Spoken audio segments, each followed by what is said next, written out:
జై శ్రీరామ్ అందరికీ నమస్కారం వెల్కమ్ టు న్యూస్ అఖండ నేను మీ కస్తూరి శ్రీధర్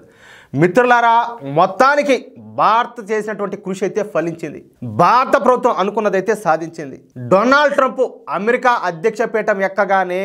అమెరికా సుప్రీంకోర్టు ఒక కీలకమైనటువంటి తీర్పునైతే ఇచ్చింది ఇంతకో అది ఏంది ఎందుకనే విషయాలను ఇప్పుడు నేను చెప్పే ప్రయత్నం చేస్తా ఓకేనా తహూర్ హుస్సేన్ రాణా వీడు ఒక పాకిస్తానోడు 1961 సంవత్సరంలో పాకిస్తాన్లో పుట్టాడు ఈ నీచుడు వీడు మొదటి నుంచి కూడా బాగా డబ్బులు ఉండేవాడు అనమాట ఇక వీడు మొదటి నుంచి భారతదేశ వ్యతిరేక భావజాలంతోనే పెరిగి పెద్దోడైనాడు చూడండి అంటే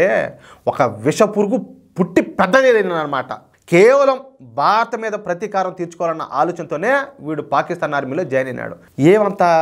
అన్యాయం చేసింది పాకిస్తాన్కు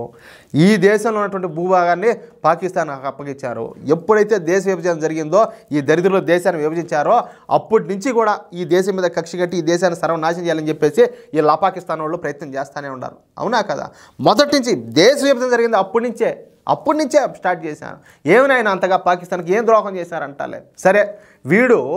పాకిస్తాన్ ఆర్మీలో కెప్టెన్గా పనిచేసిన ఈ తహూర్ హుస్సేన్ రాణా ఇక సరిహద్దుల వద్ద భారతను ఎప్పుడు ఏదో ఒక విధంగా ఇబ్బంది పెడతా ఉన్నాడు అయితే ఇది చాలదు భారతదేశాన్ని ఇంకా గట్టి దెబ్బ కొట్టాలని భావించినటువంటి ఈ తహూర్ హుస్సేన్ రాణా ముంబై దాడులకు ప్లాన్ చేశాడు దానికోసం 10 మంది ఈ పిచ్చిబట్టి ముండా కొడుకులు ఉంటారు కదా ఈ 10 మంది పిచ్చిబట్టి ముండా కొడుకులను అంటే జాంబిగాళ్లను పోగు చేసి వాళ్లకు తీవ్రవాద దాడులను ఏ విధంగా చేయాలా గన్ ఫైరింగ్ ఎలా చేయాలా బాంబులు ఏ విధంగా విసరాల వంటి విషయాల్లో 2 సంవత్సరాల పాటు ట్రైనింగ్ ఇచ్చాడు ఇక అప్పట్లో మన భారతదేశాన్ని కాంగ్రెస్ ప్రభుత్వం పరిపాలిస్తుంది అదే 2008వ సంవత్సరం అప్పట్లో మన దేశానికి ఈ మౌన ప్రధాని అయినటువంటి మన్మోహన్ సింగ్ ప్రధానిగా ఉన్నాడు ఇక అదే మంచి సమయం అని భావించినటువంటి ఈ తహూర్ హుస్సేన్ రాణా ఆ 10 మంది తీవ్రవాదులను ముంబైలోకి పంపి భారతదేశంలోనే అతి పెద్ద తీవ్రవాద దాడికి ప్లాన్ చేశారు తెలుసు కదా మీకు ఈ ముంబై టెర్రరిస్ట్ అటాక్ గురించి తెలుసు కదా మీకు అందరికి కూడా 2008లో జరిగినటువంటి ఈ ముంబై తీవ్రవాద దాడుల్లో 180 మంది అమాయకపు పౌరులు చనిపోయినారు అలాగే 3 ఐపీఎస్ అధికారులు చనిపోయినారు ఏది వీళ్ళను సామాన్యులను కాపాడే ప్రయత్నంలో అప్పట్లో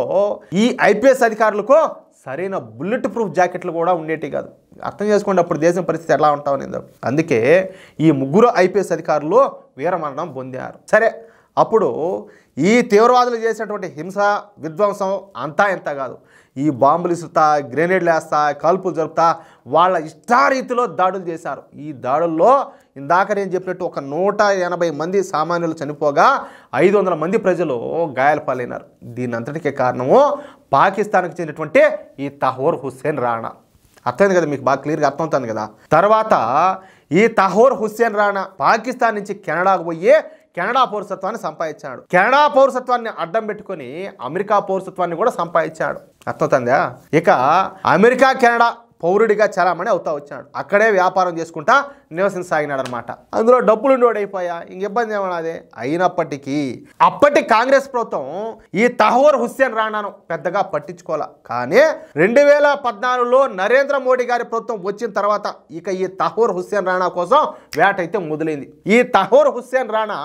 అమెరికాలో ఉంటున్నాడన్న విషయాన్ని మన ఏజెన్సీలు అయితే కనిపెట్టినాయి ఎవరు మన రా ఏజెన్సీ ఇట్లా ఉంది కదా ఇవన్నీ కూడా ఏజెన్సీలు కనిపెట్టాయన్నమాట అంతే ఇక అప్పటి నుంచే ఈ తహూర్ హుస్సేన్ రాణాను భారతదేశానికి అప్పగించాలని చెప్పేసి మన దేశం అమెరికాలో న్యాయ పోరాటం చేయడం ప్రారంభించింది వీడికి సంబంధించినటువంటి అన్ని సాక్ష్యాలను అంటే వీడు చేసేటువంటి పాపాలను దుర్మార్గాలను అన్నింటిని కూడా అమెరికా కోర్టుకి అయితే అందజేసింది అయితే మొన్నటి వరకు అధ్యక్షుడిగా ఉన్నాడు కదా ఎవడు ఈ ముసల ముప్ప జో బైడెన్ ఓడి చేతగాంతనం మూలంగా వీడైతే తప్పించుకొని తిరుగుతూ ఉన్నాడు కానీ ఇప్పుడు డొనాల్డ్ ట్రంప్ అధికారంలోకి రావడంతో ఈ అమెరికన్ సుప్రీంకోర్టు ఈ రాణా గాడిని భారతదేశానికి అప్పగించేదానికి అంగీకరించింది ఇక వచ్చే నెలలో ఈ తహూర్ హుస్సేన్ రాణాను ఈ అమెరికా భారతదేశానికి అయితే అప్పగించుండాలి కాగా వీడు భారతదేశానికి కనుక వస్తే 180 మంది అమాయకపు పౌరుల ప్రాణాలు తీసినందుకు వీడికి ఉరిశిక్ష పడే అవకాశాలు పుష్కలంగా ఉన్నాయి నేను ఇంకో మాట చెప్తున్నా ఉరిశిక్ష కాదు ఇలాంటి వాళ్ళకి వేయాల్సింది ఇప్పుడు ఈ పాకిస్తాన్ నుంచి వచ్చినటువంటి తీవ్రవాద ముండా కొడుకులంతా కూడా ఈ బాంబులు వేస్తా గన్ ఫైరింగ్ అంతా చేశారు కదా అదే విధంగా వీడిని కూడా ఏడన్న పబ్లిక్ ప్లేస్ లో నిలబెట్టాలా ఏది ఈ దసరా ఉత్సవాల్లో మనం రావణాసురుడి బొమ్మలు కాలుస్తాం కదా ఆ విధంగా వీడిని తీసుకుపోయి ఆడ పబ్లిక్ ఆడ దూరంగా పెట్టి కింది నుంచి పైకి అంతా బాంబులు పెట్టి దూరం నుంచి కనుక కొడితే గన్ షాట్ కనుక కొడితే ఏ పీసు ఏడబడిందో కూడా తెలియకూడదు. వీడి సావును చూసి తీవ్రవాదం అనే పేరు తలుసుకోవాలంటే ప్రపంచంలో ఏ దేశంలో ఉన్న ఏ తీవ్రవాదికైనా ఏ జాంబీ కాడికైనా కూడా గులాబ్ జాములు గల ఉడికి కింద నుంచి జ్యూస్ అట్ట కారాల డ్రాపులుగా ఏమంటారా అట్ట చేస్తే కానీ ఈ ముండా కొడకలకు భయం అనేది తెలియదు. లేకపోతే వీళ్ళే స్వాతంత్రం కోసం పోరాడినారంటే వీళ్ళని తీసుకొచ్చి ఎబ్బానైనా చెప్పి ముసిగేసి ఉరిదీనా ఏమంటారా? మిత్రులారా, నేను చెప్పింది కరెక్టే అని చెప్పి మీకు కనుక అనిపిస్తే ఈ న్యూస్ నలుగురికి షేర్ చేయండి. అదేవిధంగా ప్రతి ఒక్కరు కూడా మీ యొక్క అమూల్యమైన అభిప్రాయాలను ఖచ్చితంగా కామెంట్ చేయండి. నేను ఇంకో మాట్లాడుతున్నా,